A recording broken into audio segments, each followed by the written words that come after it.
పాట సంఖ్య 168వ పాట శివన్ పాట పుస్తకంలో దూతగణములలో ఆరాధించరుగా. దూతగణములెల్లా ఆరాధించెరిగా పరిశుద్ధుడు సైన్యముల యెహోవాని. దూతగణములెల్లా ఆరాధించెరిగా పరిశుద్ధుడు సైన్యముల యెహోవాని. ఇహపరములలో ఆయన మహిమ నిండి ఉన్నదని గానము చేసిరి. ఇహపరములలో ఆయన మహిమ నిండి ఉన్నదని గానము చేసిరి. దూతగణములెల్లా ఆరాధించెరిగా పరిశుద్ధుడు సైన్యముల యెహోవాని.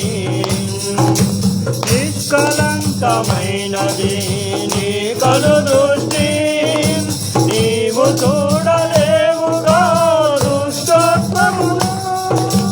నిష్కళంకమైనది నీ కను దృష్టి, నీవు చూడలేవుగా దుష్టత్వమును. దూరస్తులమైన మమ్ము నీ రక్తముతో, దూరస్తులమైన మమ్ము నీ రక్తముతో చేరదీసి చేసుకున్న స్వామి స్తోత్రము. చేరదీసి చేసుకున్న స్వామి స్తోత్రము. దూతగణములెల్లా ఆరాధించెరిగా పరిశుద్ధుడు సైన్యముల యెహోవాని. దూతగణములెల్లా ఆరాధించెరిగా పరిశుద్ధుడు సైన్యముల యెహోవాని. పాపముతో పతనమైన నా దేహమును పరిశుద్ధాలయముగాను చేసుకొంటివి. పాపముతో పతనమైన నా దేహమును పరిశుద్ధాలయముగాను చేసుకొంటివి. పరిశుద్ధ స్వాస్థ్యమునకు నన్ను పిలచిన, పరిశుద్ధ స్వాస్థ్యమునకు నన్ను పిలచిన సర్వోన్నతుడా నీకు వందనము. సర్వోన్నతుడా నిన్ను స్తుతించెదను. దూతగణములెల్లా ఆరాధించెరిగా పరిశుద్ధుడ సైన్యముల యెహోవాని. దూతగణములెల్లా ఆరాధించెరిగా పరిశుద్ధుడు సైన్యముల యెహోవాని. పరలోకపు తండ్రి నీవు పరిపూర్ణుడవు, పరిపూర్ణతయందు నన్ను నడిపించితివి. పరలోకపు తండ్రి నీవు పరిపూర్ణుడవు, పరిపూర్ణతయందు నన్ను నడిపించితివి. సమస్తమును చేయుటకు బలపరచితివి, సమస్తమును చేయుటకు బలపరచితివి. సమాధానకర్త నీకే వందనస్తుతులు, సమాధానకర్త నీకే వందనస్తుతులు. దూతగణములెల్లా ఆరాధించెరిగా పరిశుద్ధుడ సైన్యముల యెహోవాని.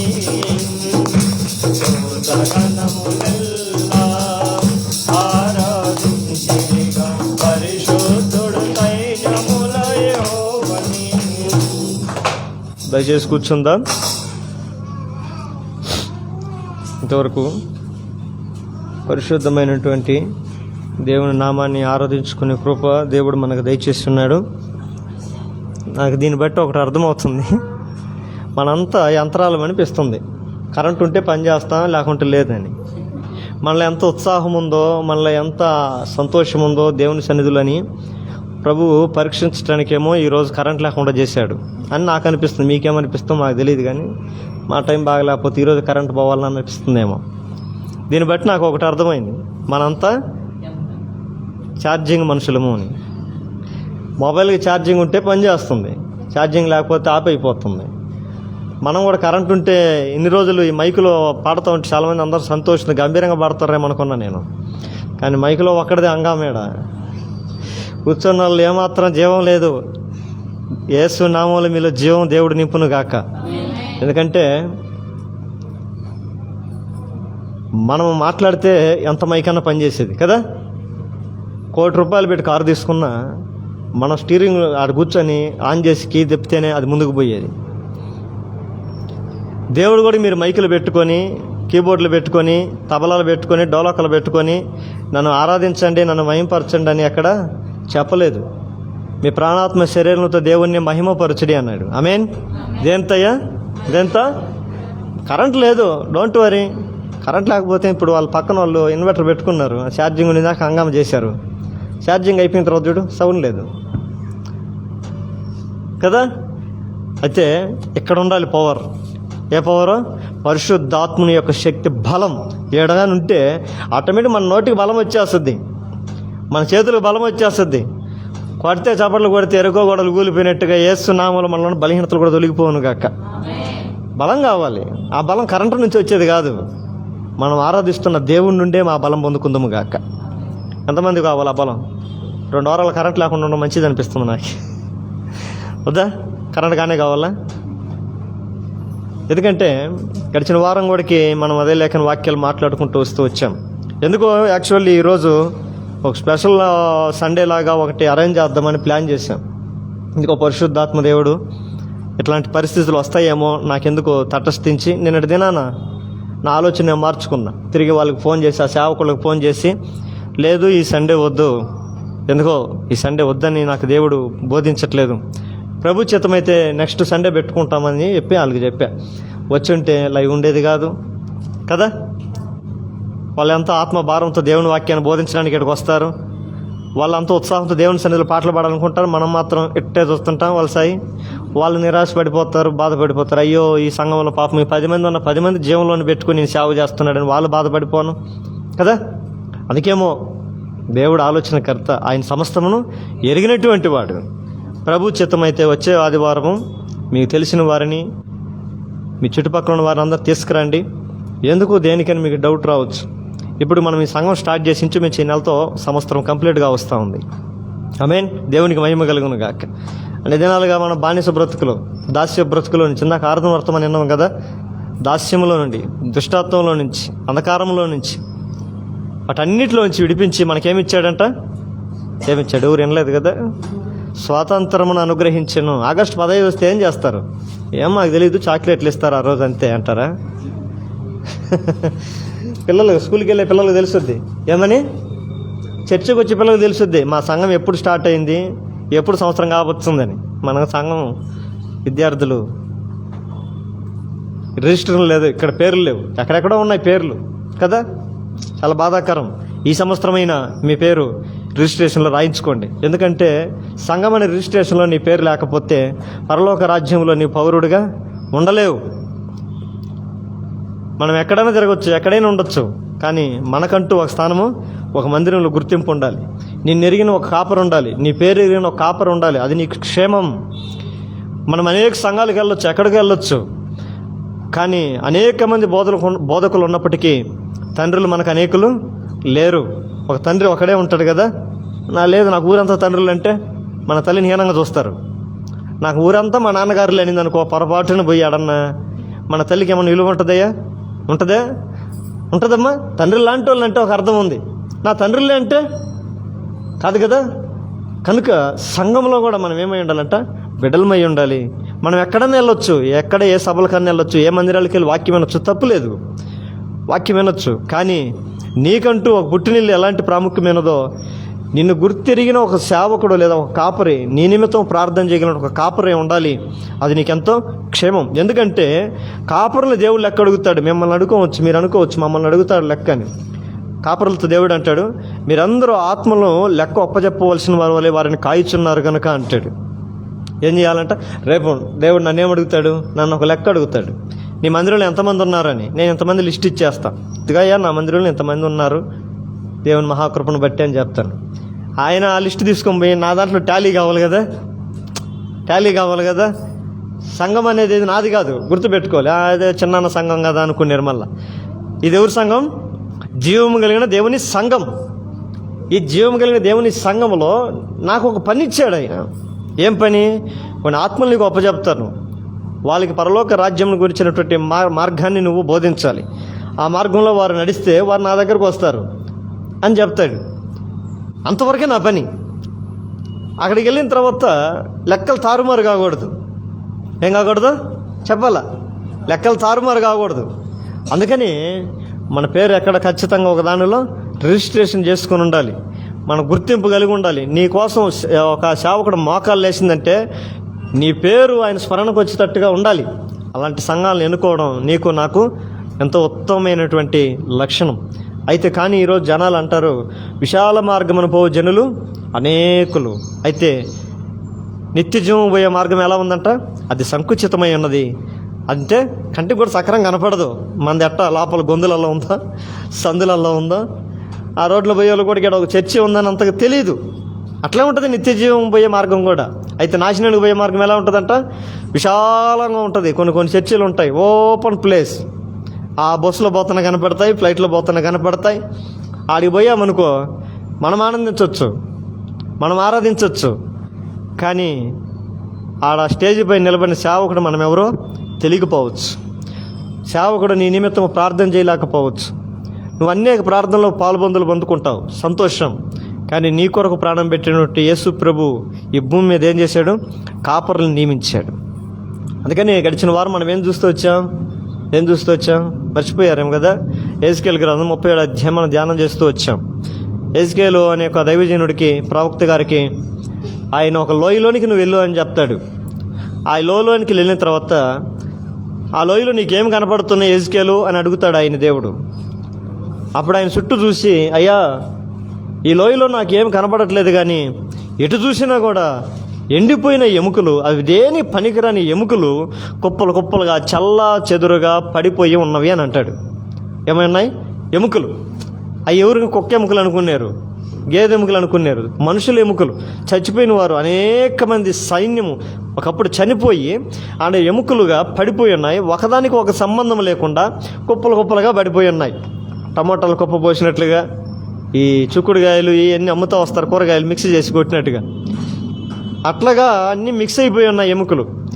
అప్పుడు దేవుడు అడుగుతాడు, ఎజ్కేలు నువ్వు చూస్తున్న ఎముకలు తిరిగి బ్రతకగలవా అని అడుగుతాడు. అప్పుడు ఆయన అంటాడు, ఏమో ప్రభా నాకైతే తెలియదు, కానీ అది నీకే తెలుసు అంటాడు. ఆమేన్. ఇవన్నీ ఎందుకు పడిపోయి ఉన్నాయి? ఎందుకు ఎముకలుగా మారిపోయి ఉన్నాయి? ఒకప్పుడు జీవించేవి. ఎందుకు దేవుడు ఇప్పుడు ఆ ఎముకల దగ్గరికి వెళ్ళి వాటిని గమనిస్తున్నాడు? వాటిని ఎందుకు బ్రతికించాలని అనుకుంటున్నాడంటే నేను క్లుప్తంగా చెప్తూ ముగిస్తాను. మన జీవితాల్లో కూడా అనేక మంది కొన్ని పోరాటాల మధ్య, శ్రమల మధ్య, కష్టాల మధ్య మనం వాటితో పోరాడి ఒక్కోసారి సొలసిపోయి పడిపోయి సమస్యలపోయి మనం పోరాడుతున్న సమస్యతో ఇంకా మనం ఎదుర్కోలేక దాని ముందు మనం ఓడిపోయిన స్థితి కలిగి ఉంటాం. కొన్ని మన జీవితంలో అడిగి ఇంకా నాకు జీవితంలో ఇది రాదులేని ఆశలు వదులుకుంటాం. నిరాశ జీవితం మనం బ్రతుకుతూ ఉంటాం మన జీవితాంతం అంతా. అవన్నీ ఎండిపోయిన ఎముకలకు గుర్తు. ఈ వాక్యం వింటున్న ప్రియమైన దేవుని బిడ్డలారా, నీ జీవితంలో అయితేమి, నా జీవితంలో, మన జీవితంలోనే అయితేనేమి, ఇంకా నా జీవితం ఇంతే, నా జీవితంలో ఇంకా కార్యాలు జరగవేమో, మార్పు జరగవేమో అని నిరాశ కలిగిన ప్రతి ఒక్క వారితో దేవుడు అంటున్న మాట, నేను వాటన్నిటిని బ్రతికించాలనుకుంటున్నాను. దేవునికి మహిమ కలుగును గాక. నిర్జీవమైన వాటిలో జీవమున దేవుడు దయచేయవాడు. ఇప్పుడు నీ పరిస్థితి ఒకవేళ నిర్జీవం అయిపోయి ఉండొచ్చు. ఇంక ఇది నాకు జరగకపోవచ్చు, ఇది నాకు కలగకపోవచ్చు, మా ఇంట్లో ఈ కార్యం జరగకపోవచ్చు, నా కుటుంబంలో ఈ కార్యం జరగకపోవచ్చు, ఇంక ఇంతే ఏమో, సర్దుకొని పోవాలేమో, అడ్జస్ట్మెంట్ అయిపోవాలేమో, పడిపోయిన స్థితి ఉందేమో. నా దేవుడు అంటాడు, పడిపోయిన వారందరినీ ఉద్ధరించేవాడు, లేవనెత్తువాడు, పెంట కుప్పల మీద నుండి లేవనెత్తి ప్రధానులతో పాటు కూర్చుండబెట్టేవాడు. దేవునికి మహిమ కలుగును గాక. ఆమేన్. ఈ ఎజ్కేల్ దగ్గరికి వెళ్ళిన తర్వాత ఇదే బోధ ఆ లోయలో 3 ప్రాముఖ్యమైన కారణాలు జరిగాయి. ఆ ఎండిపోయిన ఎముకలు మన చివరిలో చూసినప్పుడు మహాసైన్యమై వారు లేచి నిలబడ్డారంట. ఎండిపోయిన ఎముకలు ఏమయ్యాయి? మహాసైన్యమయ్యాయి. ఆ రీతిగా మార్చబడ్డానికై, ఆ ఎండిపోయిన ఎముకలు జీవం వచ్చి మనుషులుగా సైన్యముగా మార్చబడ్డానికై ఆడ కొన్ని 3 కారణాలు జరిగాయి. ఆ 3 ఏంటో మనం చూస్తూ వస్తాం. ఒకటి చూసాం పోయిన వారం, గుర్తుందో లేదో, నేను అడిగి టైం వేస్ట్ చేయలేను. కానీ మొట్టమొదటిగా ఎజికేల్ ఆయన దగ్గరికి వెళ్ళినప్పుడు, ప్రభువా ఎముకలను బ్రతికించాలని కోరుకుంటున్నావు, లేదా ఇదిగో ఈ కుటుంబాల్లో, వీళ్ళ బ్రతుకుల్లో, వీళ్ళ జీవితాల్లో మంచి కార్యాలు చేయాలని ఆశపడుతున్నావు, ఏం చేయాలి? మందిరానికి ఎన్నో కష్టాలతో వస్తారు, ఎన్నో బాధలతో వస్తారు, ఎంతో అసమాధానంతో వస్తారో, లేదంటే ఏదో ఆశలతో వస్తారో, ఏదో కోరికలతో వస్తారో, ఏదో దేవుని దగ్గర అడగాలని తపనతో వస్తారో, మరి వీళ్ళందరి జీవితంలో వాళ్ళు అడిగిన వాటన్నిటిని పొందుకోవాలంటే, వారి జీవితంలో ఏదైనా మంచి కార్యం జరగాలంటే ఏం చేయాలి ప్రభువా అని పాస్టర్ గారు దేవుడిని అడుగుతాడంట. అప్పుడు పాస్టర్ గారితో దేవుడు అంటాడు, నేను చెప్పిన మాట నీ వారితో పలకవలను అంటాడు. ఆమేన్. నేను చెప్పిన మాట నీ వారితో పలకవలను అన్నప్పుడు ఏం పలకాలి ప్రభువా అని ఆయన దగ్గర అడిగితే, ఆయన నోటిలో ఆయన మాట నుంచి ఆ ఎముకలతో నువ్వు ప్రవచించు అంటాడు. ఆమేన్. ఆ ఎముకలతో నువ్వు ప్రవచించు అని చెప్పి వాళ్ళకి ఆయన అంటాడు. ఎప్పుడైతే ఎజికేలు ఆ ఎండిపోయిన ఎముకలతో ప్రవచిస్తాడో, మొట్టమొదటిగా ఆ ఎముకలు ఏం కలిగినదంట? స్పందన కలిగింది, అంటే కదలికలు వచ్చాయి. దేవునికి మహిమ కలుగును గాక. అదంతా మనం ఎజికేల్ 30 గడగడ గడగడమని ఒక పెద్ద ధ్వని పుట్టెను అంటుంది. ఇప్పుడు నీ జీవితంలో, నా జీవితంలో, మన జీవితాల్లో, మన కుటుంబాల్లో, మన బ్రతుకుల్లో మేలు చూడాలని, మంచి కార్యాలు చూడాలని, గొప్ప కార్యాలు చూడాలని, దేవుని యొక్క ఆశీర్వాదాలను పొందుకోవాలని ఆశ కలిగిన ప్రతి క్రైస్తవుడు కాదు, ప్రతి మనిషి, జీవం కలిగిన దేవుని సంఘంలోకి వచ్చిన ప్రతి మనిషి నీ జీవితంలో మంచి చూడాలి అని అనుకుంటే, దేవుడు నీతో మాట్లాడుతున్న ప్రతి మాటకు నువ్వు స్పందించేవాడివై ఉండాలి. ఆమేన్. ఈ విషయం నేను చెప్పా. ఆ దినాల్లో 3 వ్యక్తులు స్పందించారు. నెంబర్ 1, మొట్టమొదటి షకన్యా అనే ఒక వ్యక్తి స్పందిస్తాడు. ఎజ్రా అనే ఒక ఆయన దైవజనుడు, ఎజ్రా అనే దైవజనుడు వారి మధ్యలోనికి వెళ్ళి వారితో అంటాడు, దేవుడు మిమ్మల్ని విడిచిపెట్టడం బట్టి మీరు ఈ కష్టాలు పడుతున్నారు. దేవుడు మీ కుటుంబాల్లో లేడు, మీ జీవితాల్లో లేడు, మీ బ్రతుకుల్లో లేడు. అందుకే ఆయన మిమ్మల్ని విడిచిపెట్టాడు కనుక మీరు ఈ బ్రతుకుకి దౌర్భాగ్యమైన స్థితిని అనుభవిస్తున్నారు. మీ కుటుంబంలో అక్కర్లు ఉన్నాయి, ఇబ్బందులు ఉన్నాయి, ఇరుకులు ఉన్నాయి, కన్నీరు ఉన్నాయి, శ్రమలు ఉన్నాయి, ప్రతి అవసరతలు ఉన్నాయి. ఎందుకు ఎన్ని తీరిపోలేదు అని అంటే, ఒకటే, దేవుడు మిమ్మల్ని విడిచిపెట్టిపోయాడు అని చెప్తాడంట. ఆ మాటలకి ఒక ఆయన షకన్యా అని ఒక వ్యక్తి స్పందించి, ఎందుకు దేవుడు మమ్మల్ని విడిచిపెట్టాడు? మేమేం చేశాం దేవుడు మమ్మల్ని విడిచిపెట్టడానికి? దేవుడు మమ్మల్ని ఎందుకు విడిచిపెట్టాడో చెబితే మేము సరి చేసుకుంటాం అని స్పందించాడు. అప్పుడు ఎజ్రా అనే దైవజనుడు వాళ్ళతో చెప్తాడు, కారణం ఏమిటో కాదు, మీరు ఏ దేశంలో మీరు నివసిస్తున్నారో ఆ దేశంలో అన్ని స్త్రీలను మీరు వివాహం చేసుకొని ఉన్నారు. దేవునికి అసహ్యమైనటువంటి కార్యాలు చేస్తూ మీరు ఏ స్త్రీలనైతే అన్ని జనులను దేవుని ఎరగని వారితో వివాహము చేసుకొని వారు నడిపించే మార్గంలో మీరు వెళ్తున్నారు కాబట్టి దేవుడు మిమ్మల్ని విడిచిపెట్టాడు అనే వాళ్ళకి ఆ మాటకి ఆయన ఎంతగానో నొచ్చుకొని బాధపడి, నిజమే నేను నిజముగా మేము పాపం చేశాం, నిజంగా మేము తప్పు చేశాం, మమ్మల్ని రక్షించి, మమ్మల్ని విడిపించి, మమ్మల్ని ఇశ్రాయేలుని ఐగుప్తులోని బంధకాల నుంచి, బానిసత బ్రతుకు నుంచి దేవుడు మమ్మల్ని ఇంత గొప్పగా విడిపిస్తే మేము ఆయన ఉపకారములు మరిచి, ఆయన గొప్ప కార్యాలను మరిచి ఈరోజు మేము అన్ని స్త్రీలను పెళ్లి చేసుకున్నట, అన్ని స్త్రీల కొరకు మా మనసు ఇచ్చుట ఏమాత్రం కూడా ఇది మంచి విషయం కాదు. దీనిని బట్టి మేము బాధపడుతున్నాం. ఇదిగో దానికి పరిష్కారముగా ఈరోజు మా వంశంలో, మా జనాలలో ఎంతమంది అయితే అన్ని స్త్రీలను పెళ్లి చేసుకొని ఉన్నారో వారందరిని మాలో నుండి వెలివేస్తున్నామని చెప్పారంట. దేవునికి మహిమ కలుగును గాక. ఆమేన్. ఏం చెప్పారంటమ్మా?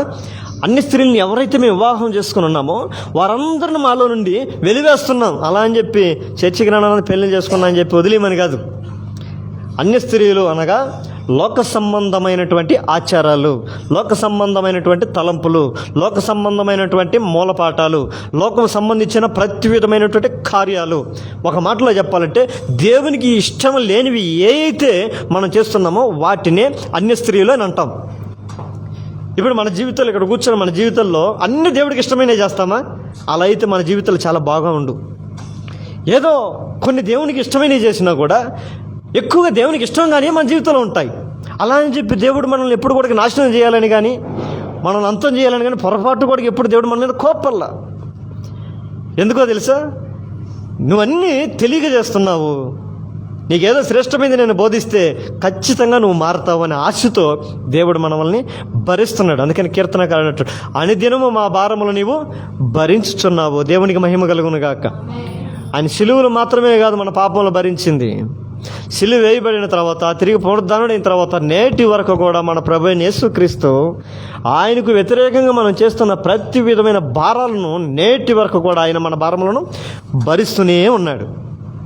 ఒక్కసారి భరించలేకపోయాడు అనుకోండి, ఏమైంది? నోవాహు కాలంలో ఏమొచ్చింది? లోతు కాలంలో ఏమొచ్చింది? ప్రళయమా? ఆడ కూడా ప్రళయమేనా? అగ్ని, ఆకాశం ఉండే అగ్ని కురిసి గంధకములతో వారిని కాలిసి వేసినట్టుగా మనం చూస్తూ ఉంటాం. అంటే దేవుని యొక్క కోపముకి ఒక పరిమితి ఉంటుంది. అంతవరకు దేవుడు సహిస్తూ ఉంటాడు. అది దాటిన తర్వాత ఆయన తీర్పు తీర్చడానికి వచ్చేవాడు. కానీ దేవుని యొక్క కృప ఏంటో తెలుసా? పాపము ఎక్కడ విస్తరించనో అక్కడ దేవుని యొక్క కృప అపరిమితముగా విస్తరించనని వాక్యం సెలవిస్తుంది. ఈ రోజుల్లో దేవుని సన్నిధిలో లేదా ఈ లోకంలో పాపం ఎంత విస్తరిస్తూ ఉన్నదో, దేవుని యొక్క మహాకృప నీ ఎడల, నా ఎడల, మనందరి ఎడల అంతకు మించి విస్తరిస్తున్నది. ఆమేన్. అందుకని పౌలు అంటాడు, నేనేమై ఉన్నానో అది నీ కృపే. నీ కృప వలన నేను బ్రతుకుచున్నాను. నీ కృప నా జీవం కంటే ఉత్తమమైనదని దావీదు ఎప్పుడో పలికాడు. ఆమేన్. కనుక మనం జీవిస్తున్నాము అంటే మన గొప్పతనమని కాదు, మన నీతి అని కాదు, మన మంచితనం అని కాదు, ఏదో నా మేలును బట్టి, నా యొక్క ప్రవర్తన బట్టి నేను బ్రతుకుతున్నాను అనుకోవటానికి వీలు లేదు. మనం ఏమై ఉన్నామో అది దేవుని యొక్క కృపే.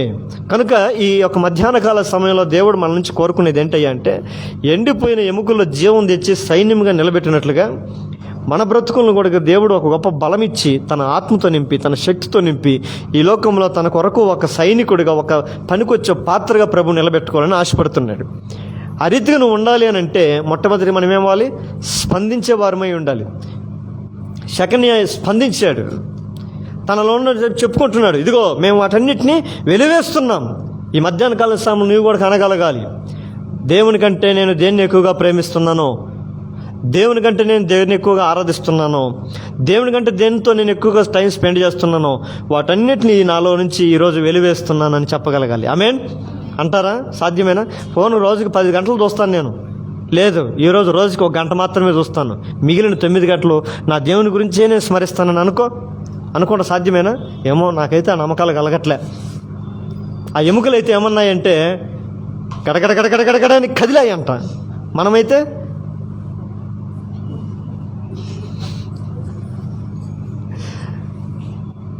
దేవునికి మహిమ కలుగును గాక. కదలాలి, స్పందించాలి. నిజం. ఎందుకు నేను ఉండాలి? లోక సంబంధమైనది ఏది కూడా మంచిది కాదు కదా. లోకంలోది కేవలము చెప్పాలా అది అన్నీ తెలుసు మనకి. ఏముందంట లోకంలో?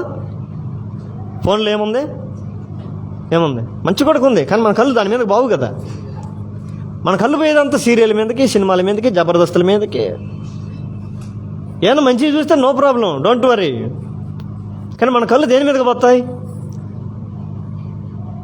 అయితే జీవమును ప్రేమించి మంచి దినములు చూడగోరువాడు ఎవడైనా మీలో ఉన్నాడా అని పరిశుద్ధ గ్రంథం ఒక మాట అడిగినప్పుడు అంటాడు, వాడు మంచిగా బ్రతకగోరిన ఎడల మేలైనదేదో కీడైనదేదో ఎరగగలిగినటువంటి జ్ఞానము మానవులకి చాలా ఇంపార్టెంట్.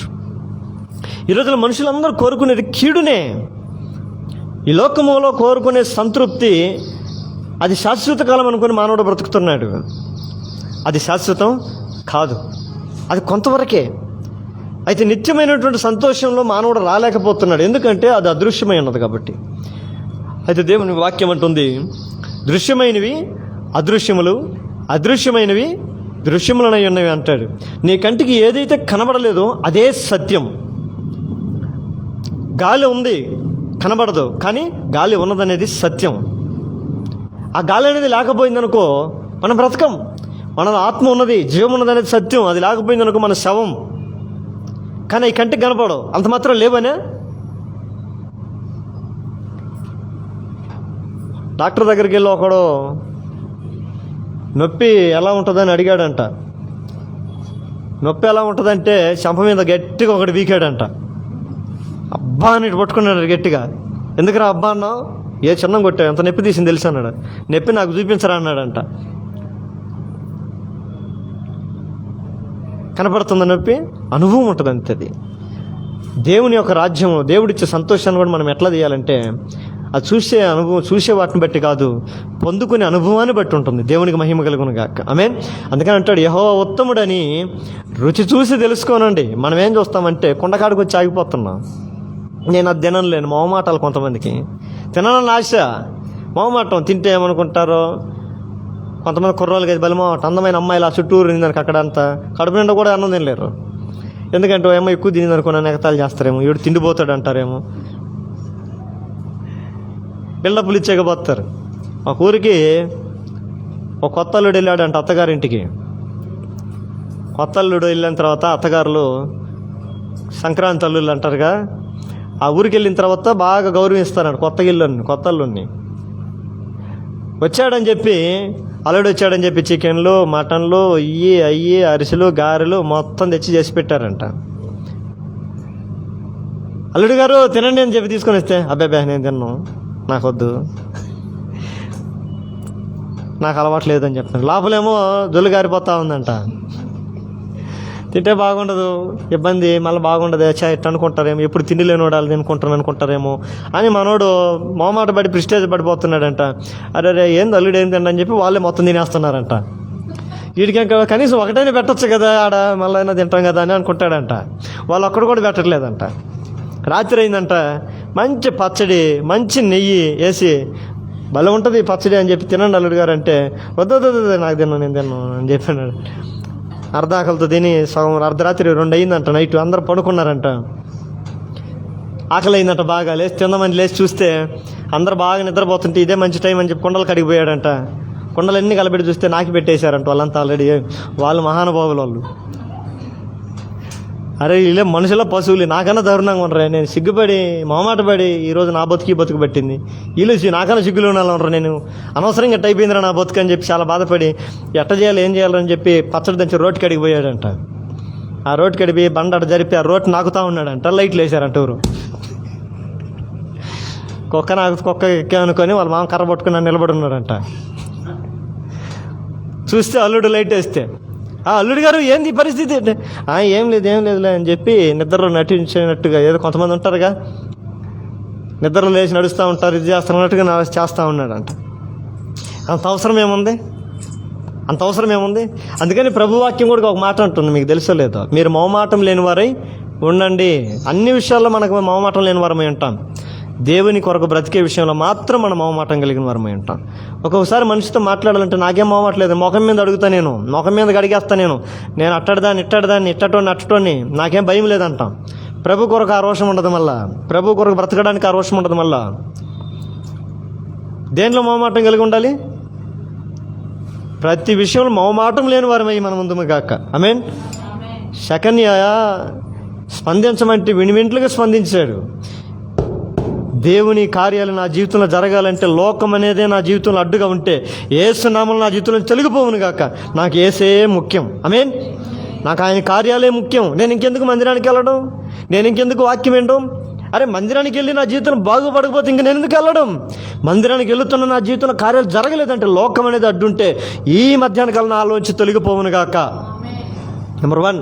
నెంబర్ 2, ఆయన ఒక ఆయన అంటాడు, ఆయన పేరు పినోహోస్ కూడా ఆ దినమున మోషే కాలంలో ఒక భయంకరమైనటువంటి హత్యలు జరుగుతూ ఉంటాయి. మనుషుల్ని దారుణంగా చంపేస్తూ ఉంటారు శత్రువులు వచ్చి. అప్పుడు వాళ్ళందరూ ఏంటి పరిస్థితి అని అనుకున్నప్పుడు మోషే వారితో మాట్లాడతారు. మీరు ఏ దేశంలో అయితే నివసిస్తున్నారో ఆ దేశపు స్త్రీలతో మీరు వ్యభిచరిస్తున్నారని చెప్తాడు. మీరు చేస్తున్న వ్యభిచారమును బట్టి దేవుడు మీ మీదకు కోపం వచ్చింది కనుక మీకు పెద్ద తెగులు పెట్టింది, తెగులతో చస్తా ఉన్నారు మనుషులు అని చెప్పాడు. అప్పుడు పినోస్, తెగులతో మేము చావడానికి వీల్లేదు. ఏ తెగులు అది? దేని బట్టిన తెగులు అంటే, ఇదిగో మీరు ఏ దేశంలో నివసిస్తున్నారో దానితో మీరు వ్యభిచరిస్తున్నారు. ఈ వ్యభిచారం బట్టి దేవుడు మీకు తెగుల్ని, రోగములను ఇచ్చాడు, దీన్ని బట్టి మీరు చస్తా ఉన్నారని చెప్తే, ఎక్కడ దీనికి మూలం అని ఎత్తుక్కొని ఒక సోలం ఏమంటారు, బరిసి పట్టుకొని పోయి సోలం అంటారు, ఏమంటారు మీకు అర్థమయ్యే భాషలో. సోలం అంటే తెలుసు కదా, గణపం అంటే తెలుసా, గడపారంటాం మా భాషలో. ఎత్తుకొని వెళ్ళాడు. ఎక్కడైతే పాపం జరుగుతుందో దాన్ని ఏం చేశాడు? ఒకే పోటు అంతం చేశాడు పాపాన్ని. ఆమేన్. ఎప్పుడైతే ఫినోస్ వెళ్ళి ఆ పాపాన్ని అంతం చేశాడో ఆ తెగులు వెనువెంటనే ఆ దేశంలో వాళ్ళ ప్రజల్లో ఆగిపోయిందంట. ఆమేన్. తెగులు ఏమైపోయిందంటయ్యా? ఆగిపోయిందంట. ఎక్కడ? మూలం వెతుక్కున్నాడు ఆయన. మన జీవితంలో కూడా ప్రార్థన చేస్తూ ఉన్నా కానీ, దేవుని సన్నిధిలో ఎంతో మొరపెడుతున్నా కూడా ఎందుకు నాకు ఫలితం రాలేదు, ఎందుకు దేవుడు నా ప్రార్థన వినట్లేదు, దేవుడు ఎందుకు నాకు సమాధానం ఇవ్వట్లేదు అని అడుగుతూ ఉంటాం. నీ ప్రార్థనకి సమాధానం ఇవ్వకపోవటానికి, దేవుడు నీకు దర్శనమిచ్చి నీ కార్యాలను నెరవేర్చకపోవటానికి ఎక్కడో ఒక పాపం ఉంటుంది. ఆ పాపాన్ని మొదటగా నీవు గుర్తించి దాన్ని అంతం చేసి తర్వాత వచ్చి నువ్వు ప్రార్థన చేస్తే నీ ప్రార్థన దేవుడు ఎప్పుడైనా ఉండటానికి సిద్ధంగా ఉంటాడు. ఆమేన్. ఆయన ప్రార్థనలు చేయటానికి ఆయన చెవులు ఎల్లప్పుడూ సిద్ధంగా ఉంటాయి. కానీ పాపంలో ఉండి ప్రార్థన చేసి తినడానికి దేవుడి చెవులు ఎప్పుడు సిద్ధంగా ఉండవు. ఉంటాయా? ఉంటాయి అనుకుంటే ఇంక ఉంటాయి, దెయ్యాలు ఉంటాయి. దేవుడు మాత్రం ఉండడు. మనం ప్రార్థన చేసే జీవితం కలిగిన వారమై ఉండాలి. ఆయన సన్నిధికి వచ్చినప్పుడు మనం మొట్టమొదటిగా మనం ఏమొప్పుకోవాలి? మన పాపములు మనం ఒప్పుకోవాలి వారమై ఉండాలి. ప్రార్థన చేసే సమయం అది ఎప్పుడైనా రాని, అదేందు ప్రభా మరి ప్రతిసారి నేను పోయి నేను పాపాత్ముడిని పాపిని ఒప్పుకుంటా ఉంటే మరి నా ఇంట్లో వాళ్ళు ఏమనుకోవాలి? నేను పోయినసారల్లా పోయినప్పుడు దేవుడి కాడ మోకలు వేసి నేను పాపాలు చేశానయ్యా నా పాపాలు క్షమించంటే అది బాగుంటుందా? వేరే వాళ్ళకి ఏమొస్తుంది అనుమానం, అదే ఎప్పుడు తప్పుడు అలా ఉంది, ఏడు తప్పుడు అలా అండి, ఎప్పుడు వచ్చి ఆ మందిరంలో కూర్చుంటాడు, నేను పాపిని ఒప్పుకుంటా ఉంటాడు అని ప్రజలు నన్ను అనుకుంటారేమో అని మొహమాట కొంతమంది పాపాలు కూడా ఒప్పుకోరు దేవుని సన్నిధిలో. అలాంటి నిర్లక్ష్యంతో చేస్తున్న ప్రార్థన ఇన్ని దినాలు నీ జీవితంలో దేవుడు కార్యాలు జరిగించకుండా ఒక అడ్డుబండగా మారిపోయాయి. ఆమేన్. అయితే మనం ఏం చేయాలి తెలుసా? దేవా, నాకు తెలియని పాపాలు నా జీవితంలో ఉంటే నన్ను పరిశుద్ధపరచు, నీ సన్నిధికి నేను వచ్చాను, నీ కృపను బట్టి, నీ దయను బట్టి, నీ వాత్సల్యతను బట్టి నా పాపములను క్షమించు అని అనగలిగితే మన పాపములు మనం ఒప్పుకుని నెడల ఆయన నమ్మదగిన వాడును నీతిమంతుడును గనుక మన పాపములన్నిటి నుండి ఆయన మనల్ని క్షమించును. ఆమేన్. దేవునికి మహిమ కలుగును గాక. ఆయన మనల్ని క్షమించాడు అని అంటే ఒకటి గుర్తుపెట్టుకో, దేవుని కనికరము నీ మీదకి వచ్చినట్లే అర్థం. ఒక పక్షివాయుడు పోయినా, ఒక కుంటోడు పోయినా, ఒక గుడ్డోడు పోయినా, ఒక చెవిటోడు పోయినా, ఇంకొకడు పోయినా, ఎవడు పోయినా దేవుడు మొదటగానే ఏంటో తెలుసా? నా కుమారుడా, నీ పాపములు క్షమించబడి ఉన్నవి. ఎప్పుడైతే ఆ పదం దేవుని నుంచి వచ్చిందో వాడి బలహీనతల నుండి సంపూర్ణ స్వస్థత పొందుకున్నాడు. దానికి వ్యతిరేకంగా ఒకటి జరుగుతుంది బైబిల్లో. రక్తస్రావం కలిగిన ఒక స్త్రీ 14 సంవత్సరాల నుంచి తన జబ్బుతో బాధపడుతూ ఉంటుంది. ఆ జబ్బు నుంచి విడుదల పొందుకోవాలని సమస్తమును కోల్పోతుంది. హాస్పిటల్కి పెద్ద కార్పొరేట్ హాస్పిటల్కి వెళ్ళింది, సన్నపొట్ట హాస్పిటల్కి, ఆయుర్వేదకు మొత్తం యూజ్ చేసుకునింది. అన్ని డబ్బులు అయిపోయినాయి, చూపించుకోవడానికి డబ్బు లేదు. ఇంక గత్యంతరం లేక ఇంక నాకు సావే శరణం అనుకొని బ్రతుకుతా ఉందామి. అలాంటి పరిస్థితుల్లో ఆ ఊరికి యేసుప్రభు వచ్చాడు. యేసుప్రభు వచ్చిన తర్వాత ఆమె అనుకున్నదంట, నేను వెళ్ళి ఆయన వస్త్రపు చెంగునైనా ముట్టితే నేను బాగుపడతానని అనుకున్నదంట. కానీ ఎవరు ఆమె దగ్గరకు రాలేని స్థితి, ఎవరిని పిలుచుకోలేని స్థితి, ఎవరు సహాయం కోరుకోలేని పరిస్థితి. ఆ పరిస్థితుల్లో ఆమె ఎంతో విలవిల్లాడిపోతుంది. కానీ ఒకటి అనుకున్నది, ఎవరు తెలిగిపోయినా పర్వాలేదు, దొంగచాటుకన్నా వెళ్ళి నేను దేవుణ్ణి ఆయన కనీసం టచ్ చేసి నేను బాగుపడతాను విశ్వాసంతో వెళ్ళింది. టచ్ చేసింది, బాగుపడిపోయింది.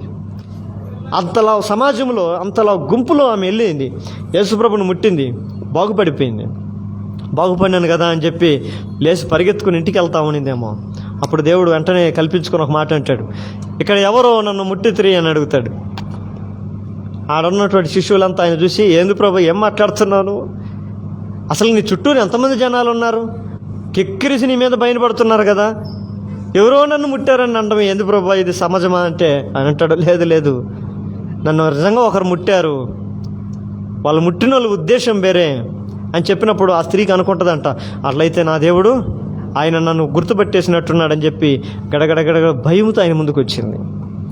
భయముతో ఆయన ముందుకు వచ్చి నిలబడి, అయ్యా ఆ ముట్టిన వ్యక్తిని నేనే అన్నప్పుడు ఆయన అంటాడు, కుమారి నీ విశ్వాసం నిన్ను స్వస్థపరచను, సమాధానం కలిగిన దానిపై ఇంటికి వెళ్ళు అంటాడు.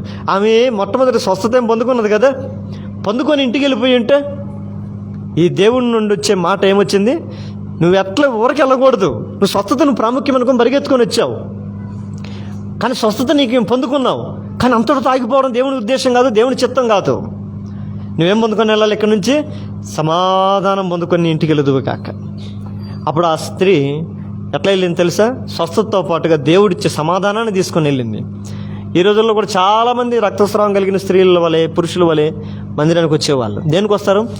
ఏదో ఒకటి చర్చికి పోతే నా అప్పులు పోతాయి, ఏదో ఒకటి చర్చికి పోతే నాకు రోగాలు పోతాయి, ఏదో ఒక చర్చికి పోతే నా పరిస్థితులు మారుతాయి, నా దేవుడు నా జీవితంలో ఏదైనా మంచి కార్యాలు చేస్తాడని ఆశతో వస్తున్నారు.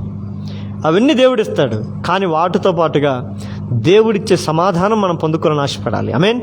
దేవుడితో మొదటిగా నేను సమాధాన పడాలని కోరుకోవాలి. దేవుడి నుంచి దేవుడు నాతో సమాధాన పడమని కాదు, మనము దేవునితో సమాధాన పడేటట్టుగా ఈ రెండింటికి మనం తాత్కాలికంగా కోరుకోవాలి. కాదుగా పర్మనెంట్ జాబ్ ఇవన్నీ. అంటే ఈ టెంపరవరీగా కాదు. దేవా, నేను నీతో సమాధాన పడినట్లుగా నీవు నాతో సమాధాన పడు. నేను నీతో సమాధాన పడాలంటే నేను ఒప్పుకొని నీ దగ్గరకు వస్తే చాలు. కానీ నువ్వు నాతో సమాధాన పడాలి, నువ్వు ఒప్పుకొని నా దగ్గరకు రావాలంటే నాకే ఇష్టమైనవి, నాలో ఏదైతే ఇష్టం లేని వాటన్నిటిని కూడా నేను తీసివేసుకోవాలి.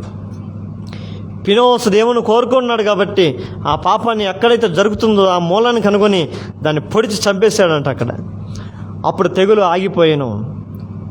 ఈ మధ్యాహ్న కాల సమయంలో మన జీవితాల్లో, మన కుటుంబాల్లో, మన బ్రతుకుల్లో కూడా ఏదైతే భారము, ఏదైతే కష్టము అని అనిపిస్తుందో దాని అంతటి కారణం ఎక్కడో ఒక చిన్న పాపం జరుగుతుంటుంది. అది నీ వలన కాకపోయి ఉండొచ్చు, నీ బిడ్డల వలన అయి ఉండొచ్చు, నీ భర్త వలన అయి ఉండొచ్చు, నీ భార్య వలన అయి ఉండొచ్చు, నీ బిడ్డ కుటుంబంలో ఏదో ఒకరి వలన ఆ పెయిన్, ఆ భారము నీ కుటుంబం మొత్తము అనిపిస్తుండొచ్చు. నువ్వేం చేయాలి తెలుసా?